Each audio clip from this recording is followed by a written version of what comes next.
Hello, my name is Li Chen and I'm the author of Detective Beans, and today we are going to learn how to draw beans. We have all the necessities. We have paper, we have pencil. That's literally all we need to get started. So let's get started. We need to decide how big we want beans to be. So today I'm going to draw him kind of big, which is like a lot bigger than how I'd usually draw him. So let's just put a mark there. That's where he's going to start. And then a mark here. Okay, here we go. Now his ears are a little big, so actually we'll bring that in slightly so his ears don't fall off the edge of the page. Okay, so this is going to be beans from basically the top of his head to the bottom of his feet. So we're going to just quickly do a line in the middle. Doesn't have to be perfect, but we want to do it by eye, okay? And then now we've got two sections that are pretty much the same size. And for those, we want to then cut those into thirds. This is very technical. It gets better, I promise. Okay? I promise. So there we go. Now we have a piece of paper, which looks very silly, but I promise you this is going to turn to beans very soon. Okay, so the reason we're doing this is to keep beans' size consistent. So beans is 6 units high, and his head is 2.5 units. So if we do a little line there, that's where his head is going to be. And then his body is 2 units. So if that's already a half, oh gosh, this is turning into a maths lesson, I'm so sorry. So if we go half, 1, and another half, bingo, makes 2. And then his legs are 1.5 because he's little and he's short. Start of the head, here. Bottom of the head, here. Okay? So now we're going to draw the edge of his head. So it looks kind of like, if you can imagine, a marshmallow, but squished from the top and the bottom. So kind of straightish at the top and just sort of bulging out on the sides a little bit, like that. Kind of almost like an apple shape. I think I'm hungry because I'm talking about marshmallows and apples. Okay, now we're doing a line straight through the middle. That's where his eyes are going to be. And then middle but tall ways. And where they intersect, that's where his nose is going to be. Okay, so on each half we're going to draw eyes. Eyes here, eyes here. And then in the middle, his cute little nose. We can't miss because cats have the cutest little noses. And then a little smiley mouth. You might notice that I don't really draw his mouth symmetrical, which means like perfectly in the middle. I have it sort of off to one side because I think when you look at other people's smiles, they're very, very rarely like complete symmetrical. So people like usually smile like a little bit like this, you know? So, and I think it gives them a little bit of personality. So that's what you want. And then we'll add in his ears, big ears, especially because he's quite young. And you know, if you've seen a cat, when they're little, their ears are like 50% of their body. So you want big ears. And then inside the ears, you do a little line. And that's like the inside of his ear. So if you're colouring this, you would then colour that bit pink. Because you know when you look inside a cat's ear, it's a little pink inside. So that's kind of the head done. Oh, we forgot to give him whiskers. Okay. Pretend I didn't say that. Okay, let's give him whiskers. 2 little whiskers on each side, okay? A little bit smaller than how you'd have them in real life. Because if you look at a kitten, they have huge whiskers. But you can't give them whiskers that big when you're drawing them. It looks ridiculous. Okay, so we're going with the body now. Remember, 1.5. So this is the bottom of his body. Draw a line here. And we'll draw like a, sort of like a triangle, but with no top. That's kind of the shape of his body, okay? And then, you know, he wears a little shirt that has cute little lapels on it. So we got to draw those in like that. And then, of course, his tie. He's a professional. Can't miss that. And we want to make it kind of big because he's little, but he thinks he's professional. So we want to make it kind of like a big tie. Like maybe he borrowed it from someone or got it from an op shop. Because, you know, they don't really make ties that are kitten size. So you draw that kind of big. And if you want to, at this stage, you can colour it in. It's black. So you can just go, la la la la. That's his tie done. Okay, now we're moving on to the legs. Kittens have stubby little legs. you can tell when you look at a little kitten that they have really little legs, and then when they reach that sort of teenage sort of age, they get really long and lanky.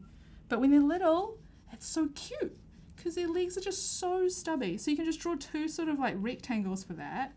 And then what I like to do is just have a little line at top here, and that sort of hints at the little toes, okay? Which usually you can see. Let me do a quick drawing on the side. If Beans was facing the side, then I would draw his legs like that, so you can see the little toes here. But because he's facing front, you can't really see them. Okay, now, he looks good, but he's missing some things, two very crucial things that he uses to pick up things, to use his magnifying glass, which are his arms. So we're just going to draw them resting on either side of him. Just like this. Don't draw them too long, because then he looks kind of weird, okay? So just sort of like a little bit shorter than his body, and you can put his sleeves in. And then, what does every good detective need? They need their coat. We need to dress him. He's out and about, he's solving things, he needs his hat, he needs his jacket. Okay, let's start with the hat, okay? So, hat, you don't have to draw him with a hat all the time, because the hat does cover his ears a little bit, which is a little sad, because then you can't see much of it. So, there you go. That's the top of his hat. And then, this is the side of the hat. And then I draw it like that, so it doesn't cover too much of his face. Because when you see Beans and he's out and about, you want to be able to see his eyebrows if he has them, like if he's like shocked or angry. So you don't want the hat to come down too far, because then you can't see him. And then you have a little line here, and that's kind of like the ribbon that goes around the hat. Very cool hat. I know you're kids, so you probably don't know this, but if you've even seen Mad Men, kind of like Don Draper's hat, you won't know what this means, but when you're older, you should watch Mad Men. It's really good. Okay, now we're going to the jacket. Jacket, two lines like this. They look bad now, but don't worry, okay? Now we have to draw his lapels, and his lapels are like the sides of the jacket that go up, and they make you look really cool. So we're going to go from about where the whiskers are, and you want to make like a weird sort of lightning shape almost. And then want to come down here and do the same here. Okay, like that. It's kind of a hard shape to get your head around at the beginning. Believe me, I know. But see, then you have these weird shapes here. And then just draw in the edge of the jacket. So it's just be under his arm. Just make it come out a little bit to the side, almost like you're drawing a dress. And then you just close it off at the bottom. That's the bottom of his jacket. And then you can give him little pockets if you like, because he does have pockets and he keeps a lot of things in them. Detective secret things. Okay, so we'll draw a pocket in there. Now what is he missing? He's missing his stripes. Okay, right. He is a tabby, based on my own tabby, so obviously we need to give him some stripes. So he has 3 on top of his head. The longest one is in the middle of his head, so we draw it like that, colour that in, and then he has 2 side ones that are a little bit smaller, because I think when you look at a cat, sometimes you see like the stripes make a kind of M shape, so that the longest one is in the middle. And then between his 2 little whiskers is his side cheek one, so we'll draw those in, colour that in. And then underneath that is a second one. So he has 2 cheek ones and 3 head ones, okay? That's how we go. And then if you're colouring him in, you could then colour, you know how he has like brown that covers his eyes, and then sort of like a light brown that covers his bottom of his mouth. But I wouldn't do that if I wasn't pencil. Oh, you can try. Let's try, okay? So we do this sort of. I'm not going to colour it in, but just to give you the flavour. Like that sort of thing. So you colour in that darker, this lighter. We're on the same page. Now obviously, because he's a tabby, he needs more stripes on his legs, because we can see his legs. And if he wasn't wearing a shirt, you can usually see them on his arms. So on his legs, I usually draw 3. So you just want to, it's a bit tricky when you draw them, because you want to space them out so they're equidistant. You don't draw 1, and you draw 2, and then you realise you don't have room for the 3rd one. But sometimes I do run out of room, and what I do is I just don't draw them in, and no one notices. So that's a little tip for you.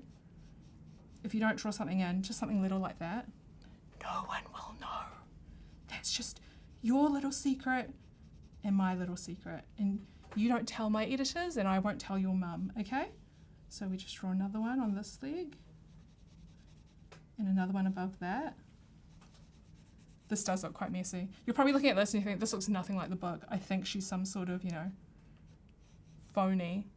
But I can promise you, I'm usually better when I'm not in a room with, you don't know this, but there's like 10 people watching me right now. They try not to laugh because I'm so funny. And we have lights going on. So if you're in the same position, then I think you'd understand that it's a little bit hard to draw beans at the moment. Because I'm not at home. Usually I'm at home in my room and not dressed up. I'm usually just wearing like a gross t-shirt, have my cats around me. So that's how I usually draw. Don't always draw in a nice place like this, okay? And then you can darken the outlines a little bit if you like. And then he's pretty much done. So what I would do is, if you're drawing him, this is like kind of like a rough outline. And then what you can do is then get another pen or something and go through and just draw the outline. And then you can erase the pencil, or you can leave it like this because it's a little bit rustic and we like that. A little bit rustic. And then, because you're an artist, and this is what all good artists have to do, you have to sign your work, okay? Because then, when it's hanging in the Louvre, and people are like, that is the best thing I've ever seen, who drew that? They can look to the corner and they say, oh, Li Chen drew that. Li Chen. There we go. Yeah, and then you give this to someone and you ask for like $1 million and hopefully they give it to you. So I hope you enjoyed that. Thanks. Can I get you to hold it up to Yeah. the side? Here we go.